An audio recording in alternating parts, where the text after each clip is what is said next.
So on my first day in prison in Thailand, I decided to use some of my money to buy a gram of weed instead of saving my money for a flight home.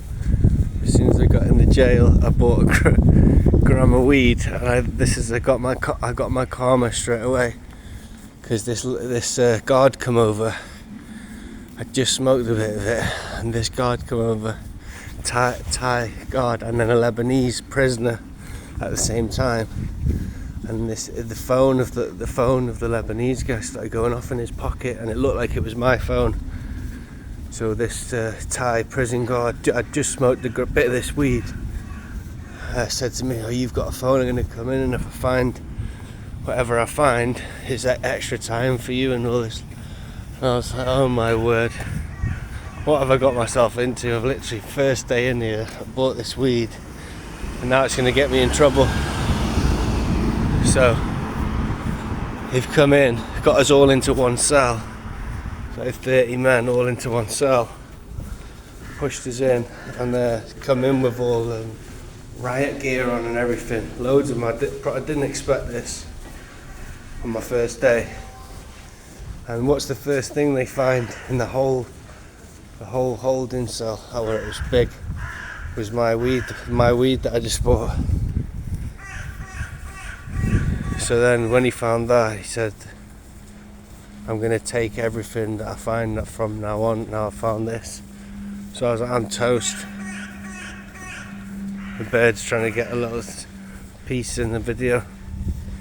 So yeah, they find everyone's stuff, everyone's phones, projectors, the prisoners in there that have been building it up. It all gets confiscated, all because of me buying that one bit of weed once I got into the jail. So there's a little interesting story, but it didn't end up getting me in trouble with the other prisoners, because it can happen to anyone, and it wasn't even my phone.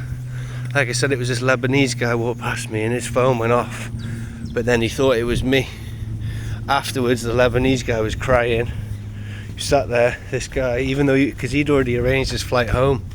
That's what was funny about it. This guy had just arranged his extradition through using his mobile in there on the sly. So he'd got out of there, he got everyone else in a load of shit at the same time. Preferably me, because I was the one that they thought it was me who had the phone. But you need a phone in there to be able to get out of there. So this is what, it was all fucking madness in there. So yeah, he got out of there anyway, and then we were all left in there with all of our stuff confiscated.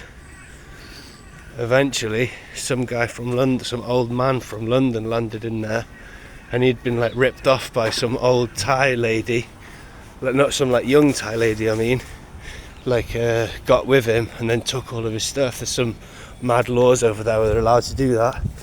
So he'd lived there, he'd been there for like the last 30 or 40 years, living nice. And then when he'd got really old and lost his wits, lost his brain power and that, girls had him off, and they took in, he's in prison, and he's got this little phone, and he says, I need money for water to me. So I give him some money, because I still had, even though I bought that weed that first time, and I got caught, I stopped spending my money. I had like 17,000 baht, because before I went into the jail, I went hustling in the clubs and stuff like that.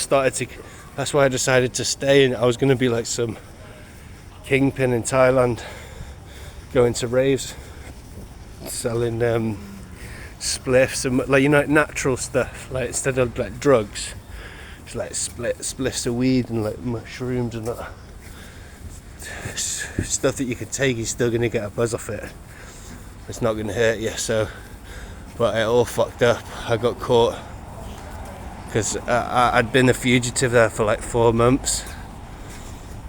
You only get like 30 days a visa in Thailand. I was there for like 4 months, running around selling mushrooms at raves and stuff.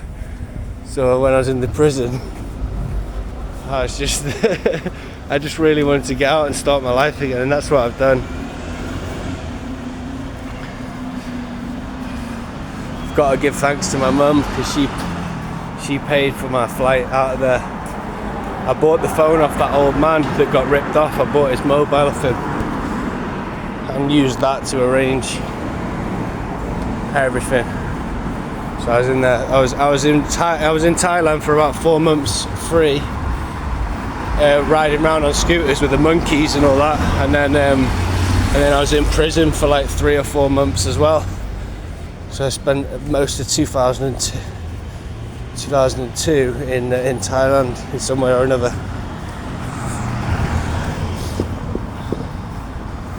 So that was a little story for you.